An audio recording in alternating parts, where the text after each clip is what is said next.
Hello guys, welcome to our channel law bucket. आज हम लोग सेक्शन 8 के ऊपर जो है बीएसए के एमसीक्यूज देखने जा रहे हैं। तो हम लोगों का पहला क्वेश्चन ये है कि section 8 applies when there is a options हम लोग का ये है mere suspicion of conspiracy.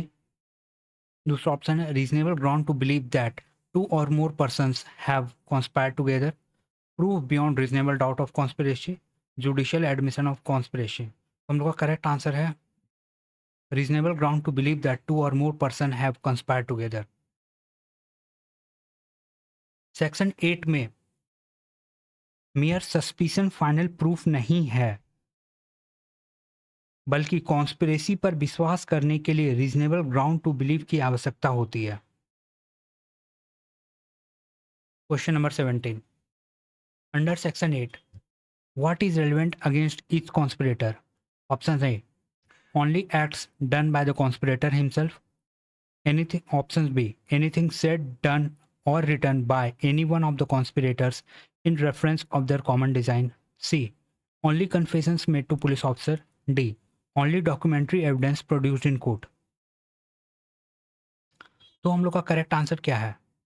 Correct answer हम लोग का इसका है बी एनीथिंग सेड, डन और written by any of the conspirators in reference of their common intention. हम लोग का ये है बी। अब इसका हम लोग रीजन देख लेते हैं।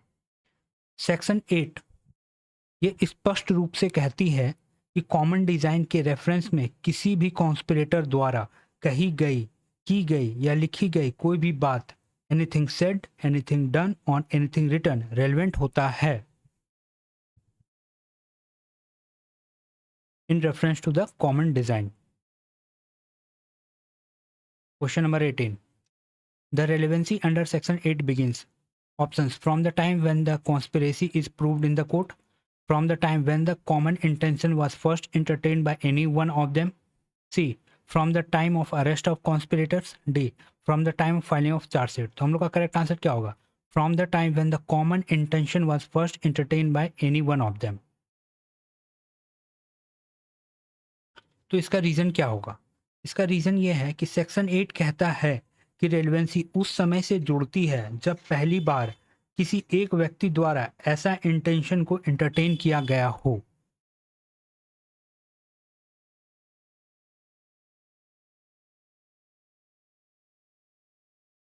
Question number 19, the acts, words, or writing of one conspirator are relevant against other for। Option A है proving only the guilt of the speaker, option B proving the existence of conspiracy and showing that others were parties to it, option C proving only motive, option D proving only preparation। तो हम लोग का correct answer ये होगा proving the existence of conspiracy and showing that others were party to it। Section 8 का अब इसका reason देख लेते हैं। सेक्शन 8 इन बातों को रिलेवेंट बनाती है ना केवल कॉन्स्पिरेसी के एग्जिस्टेंस को साबित करने के लिए, बल्कि ये दिखाने के लिए कि कोई व्यक्ति उस कॉन्स्पिरेसी का पार्टी था।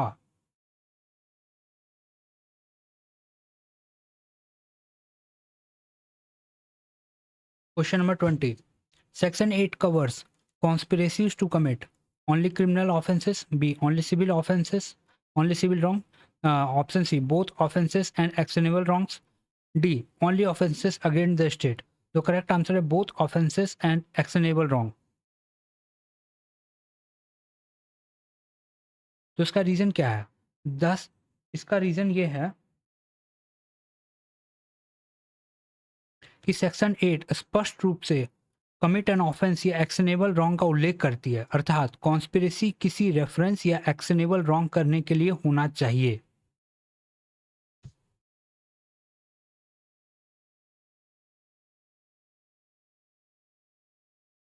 क्वेश्चन नंबर 21, स्टेटमेंट्स और acts of conspirators are relevant only if.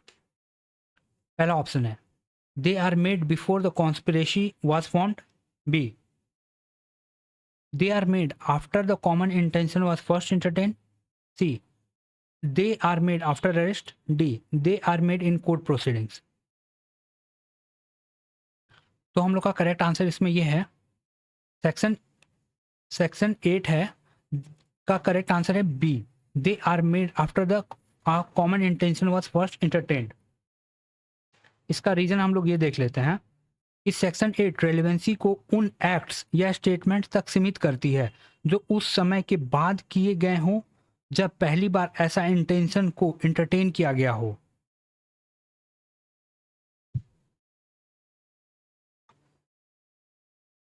Question number 22, which of the following facts is relevant under section 8?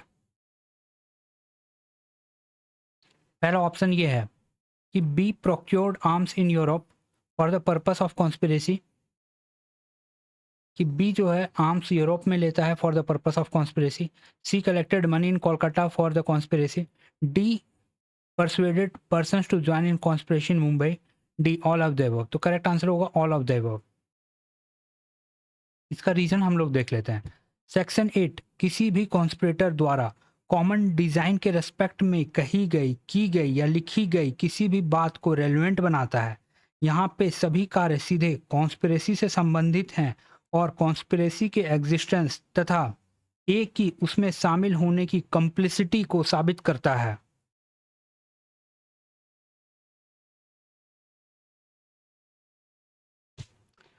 Question number 23, the writings published by E advocating the object of the conspiracy are, options है ए irrelevant unless E read them, B relevant facts under section 8, C relevant only if A approved them, D irrelevant because they were published in Agra।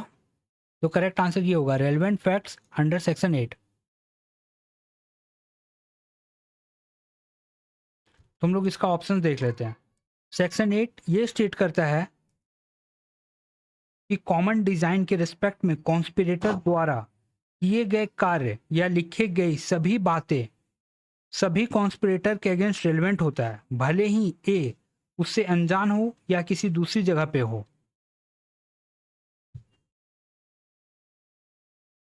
Question number 24, the transmission of money by F from Delhi to G at Singapore is, options A irrelevant unless A was present, B relevant fact under section 8, C relevant only if A received the money, D irrelevant because it was outside India।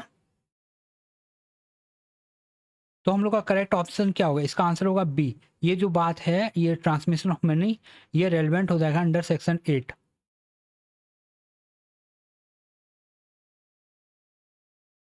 तो हम लोग इसका correct reason देख लेते हैं।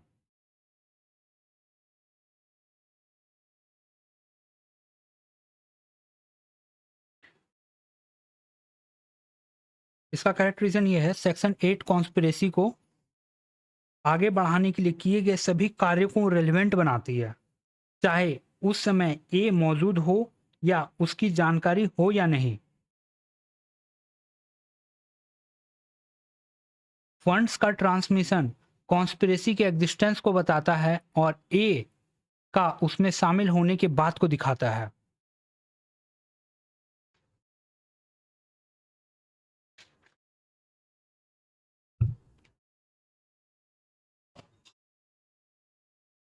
Question, the contents of a letter written by G, contents of a letter written by G giving an account of the conspiracy are, options है irrelevant unless addressed to A, option B relevant fact under section 8, C relevant only if signed by A, option D irrelevant because H was not conspirator।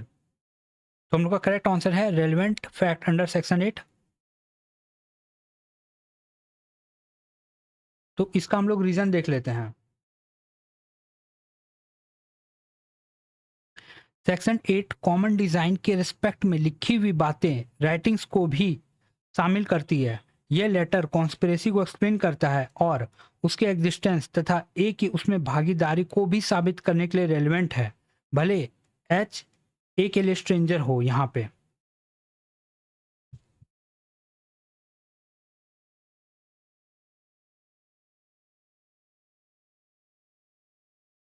Question, the act of conspirators are relevant against A even if पहला A was ignorant of them, B they were done by strangers to A, C they took place before A joined or after he left the conspiracy, D all of the above। तो इसका correct answer होगा all of the above.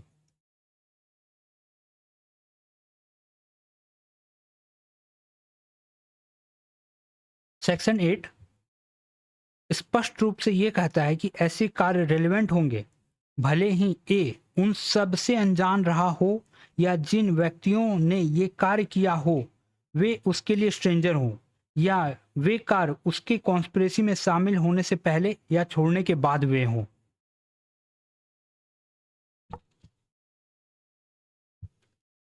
तो हम लोग का section 8 का जितना भी एमसीक्यू है यहाँ पे पूरा होता है। तो हम लोग ये वीडियो को यहीं पे एंड करेंगे और हम लोग सेक्शन 9 का एमसीक्यू अगले वीडियो में देखेंगे। तो थैंक यू गाइज यहाँ तक वीडियो में बने रहने के लिए।